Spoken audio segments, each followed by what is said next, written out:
You've been taught a narrow slice of the past, names, dates, a sequence of familiar headlines, but history has other rooms, the kind that stay closed because what happened inside them was not loud, but careful. Power did not always arrive with spectacle. More often it moved on paper, in ledgers and decrees, in rituals repeated until they felt normal. That is where our story begins, not with shock, but with systems. Systems that measured people, sorted them, and redirected their lives with the calm certainty of an office stamp. Imagine a world where a knock at the door is not a crisis, just a procedure. An official voice, the same phrases spoken in 100 towns, the same instructions delivered as if they were weather. What followed was predictable: selection, separation, and long education under a new rulebook. The aim was practical: shape reliable servants of the state from the youngest minds, and it improved itself over time. Records speak of height and age, temperament and aptitude, language drills, and years of supervised training. The method was not improvisation, it was policy. Those who rose highest often began with least control over their own beginnings. Their lives read like paradoxes: born in one faith, advanced in another, raised in one village, later building the road that led back to it. Monuments, schools, and bridges appeared as symbols of success, yet each addition also tightened the net. Infrastructure is never neutral. A road can carry grain or regiments. An archive can preserve memory or authorize its revision. The same ink that signs a generous grant can fund a campaign that silences dissent. In this landscape, improvement and obedience walked side by side. Communities calculated the cost in ordinary details.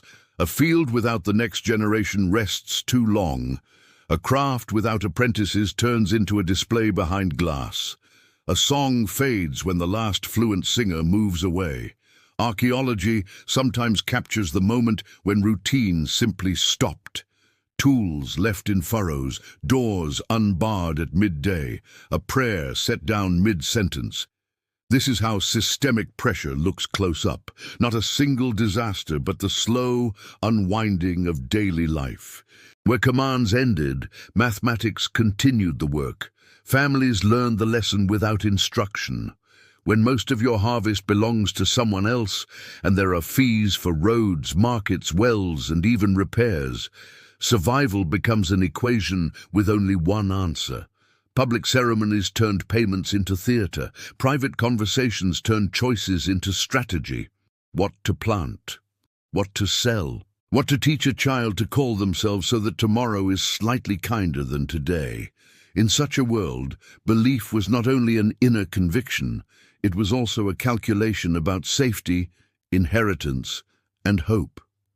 This is not a tale of graphic horrors. It is a study of design, policies carried out by clerks, ceremonies repeated until they felt like custom, maps redrawn so that certain communities appeared smaller, quieter, easier to manage. We will move carefully through this terrain, naming patterns, tracing incentives, and listening for voices that almost disappeared. If this kind of history feels unsettling, that is because it touches the ordinary: schools, roads, taxes, titles, stamps. Stay with me. The archive is open, and the story is larger than you were told. The deeper we look, the clearer it becomes that control was not only about armies or weapons.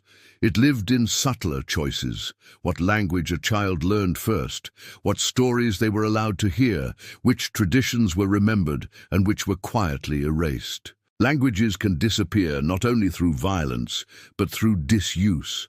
When parents teach their children the words of the powerful because those words offer bread, protection, or a future. Over generations, an entire heritage can vanish, not in flames, but in silence. Religious life faced the same pressures. Temples, churches, and schools were not only houses of worship or study, but also anchors of cultural identity. To repurpose or dismantle them was to signal that the old ways no longer had a place in the public square. The transformation was symbolic as much as it was practical. What had once been a gathering point became a reminder of who now held authority. Even when buildings remained standing, their meaning shifted, reshaped by the new power that claimed them. Economic systems, too, reinforced the message. Records from villages show how entire communities could be reduced by numbers alone. A family might work all year and yet see most of its harvest taken as tax, leaving barely enough for survival. The arithmetic was relentless, stripping not just wealth, but dignity. Some tried to resist by hiding grain or moving to remote areas, but the pressure was constant. Many eventually changed identity not out of conviction, but necessity, trading belief for survival. In this way, economics became a tool of transformation more effective than open conflict. Generationally, the effect was profound. A son who watched his father humiliated in public ceremonies might decide that adaptation was safer than pride. A daughter who saw neighbors disappear might learn that blending in was the only protection. These were not dramatic choices, but everyday calculations, shaping communities one family at a time. What was once heritage became memory, and what was memory eventually became myth.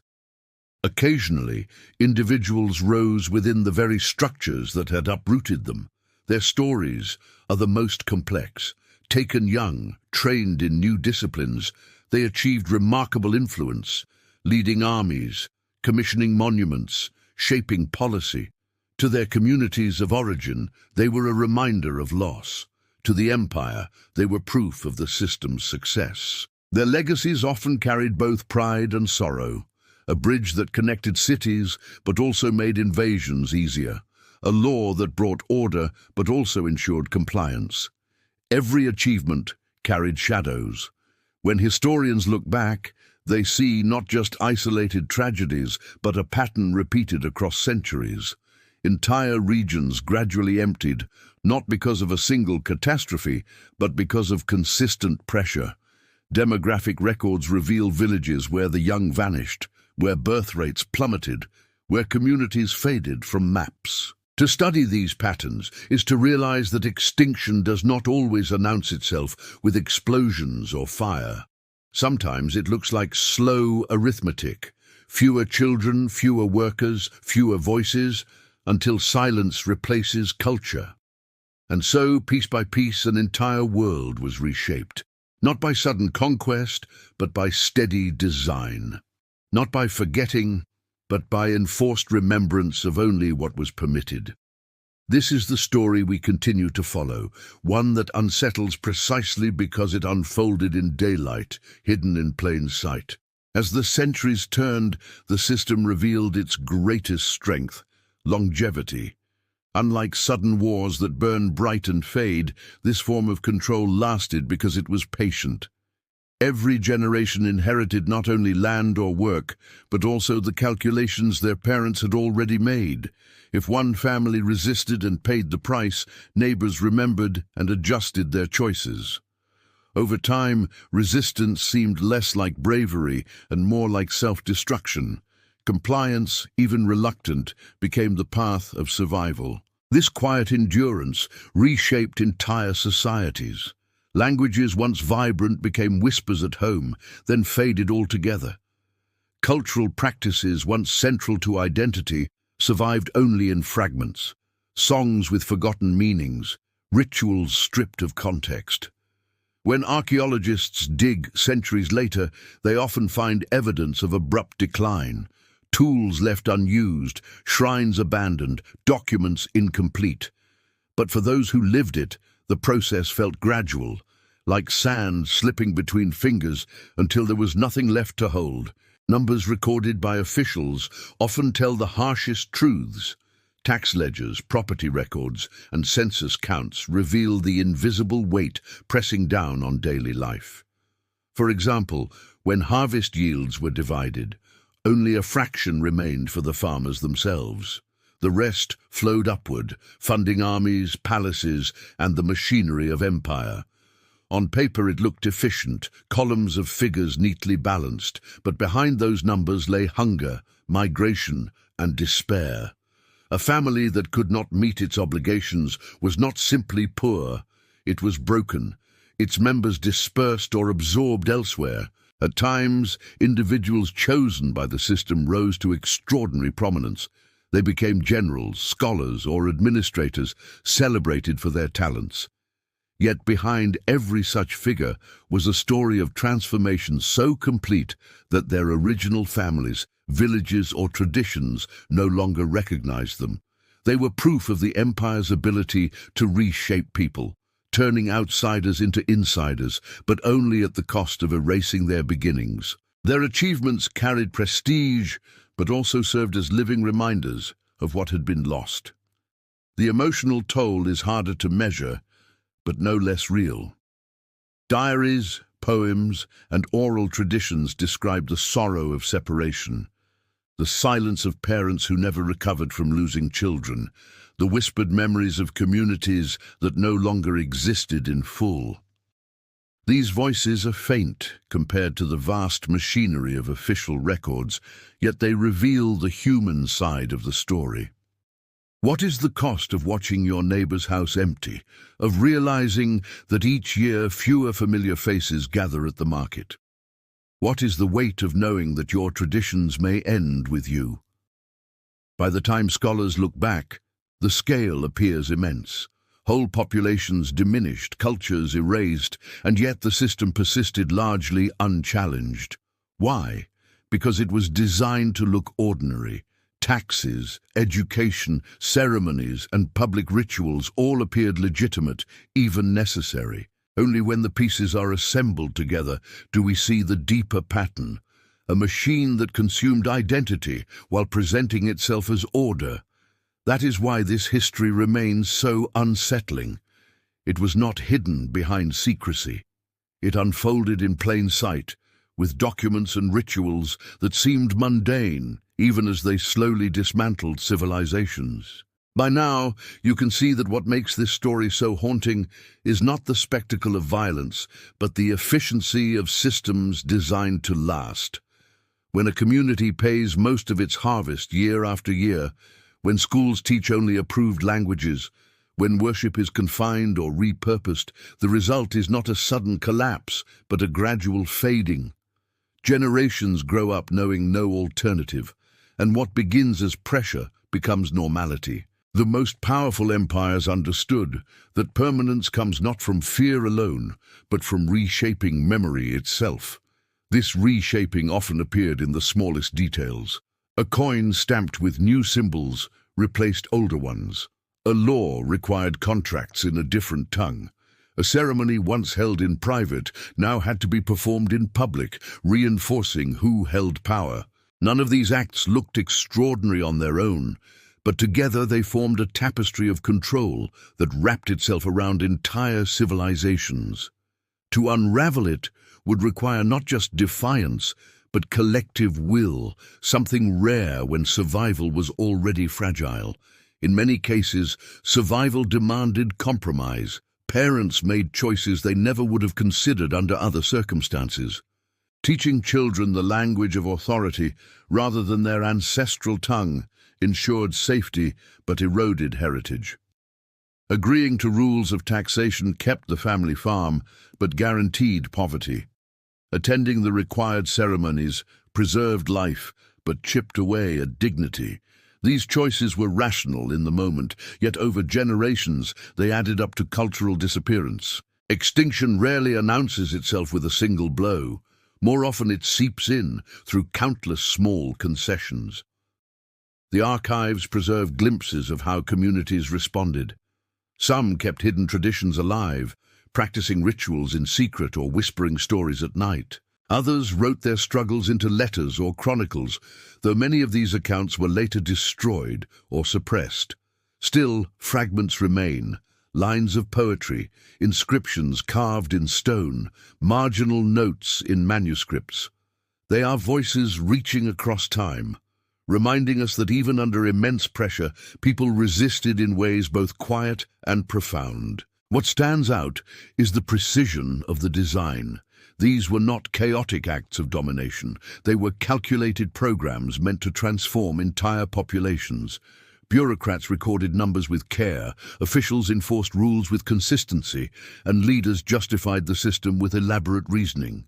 To them, it was governance. To those who lived beneath it, it was survival measured in smaller harvests, fewer children, fading customs, and diminishing hope.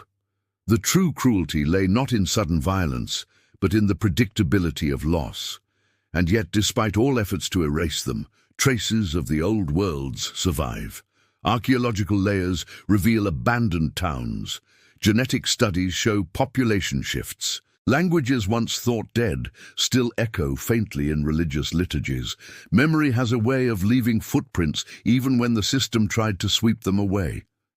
To listen closely to those fragments is to realize how deliberate the silence around this history has been.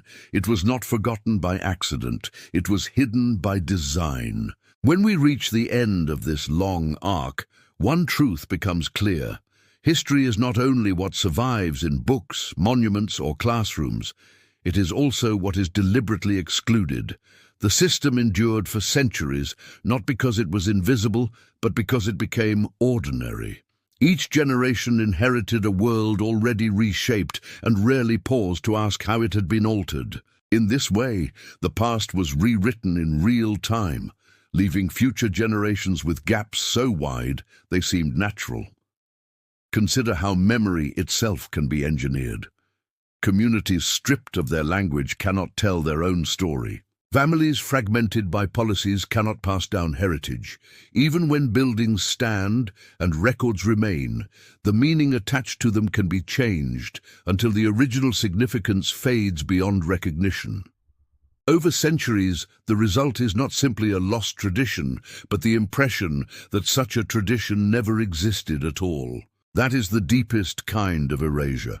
Not just destroying a culture, but removing the knowledge that it ever lived.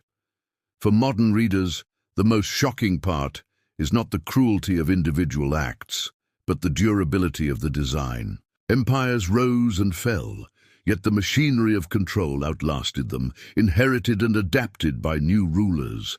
What began as temporary measures became permanent policies. What started as exceptions turned into norms. It is this continuity that magnifies the scale of loss. 14 centuries of structured suppression left behind not only ruins, but silences, whole civilizations absent from memory. And yet silence is never complete. A melody remembered by descendants, a manuscript hidden in a wall, a word preserved in liturgy. These fragments reveal that resistance took many forms. Even when communities could not stop the machinery, they tried to preserve meaning in secret corners of life. Each fragment is a testimony that survival is not only physical but also cultural. These echoes may seem small, but they remind us that history is not as thoroughly erased as the architects of control intended. What makes this history dangerous even today is not only its scale, but its implications. If such a system could operate openly for over a millennium, documented in archives, justified in laws, visible in daily rituals, what else might still be hidden in plain sight? Which stories remain untold because they are inconvenient, uncomfortable, or politically risky? The past teaches us that erasure is often intentional and that forgetting can be engineered as effectively as remembering. For us, living centuries later, the challenge is simple but urgent. We must recognize that what we were taught is only a fragment. To see the full picture requires listening for the voices almost silenced, reading between the lines of official records, and acknowledging the systems that thrived by hiding in normality. The truth is rarely lost completely.